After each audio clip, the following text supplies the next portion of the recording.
A man died in a snowmobile crash in Douglas County, according to the sheriff's office. It happened around 9 o'clock last night in the town of Gordon, which is about 40 miles south of Superior. Authorities say Marvin Sloper of Polk County, Wisconsin, was riding with two others when the 68-year-old sled struck a guardrail on a bridge over the St. Croix River. He was then thrown from the machine into some trees and down an embankment. He died at the scene. The incident is under investigation.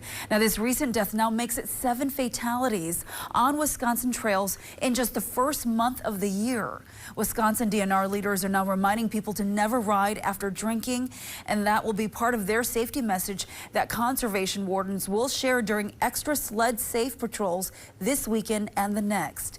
They will watch for snowmobilers who may be impaired or are causing safety problems.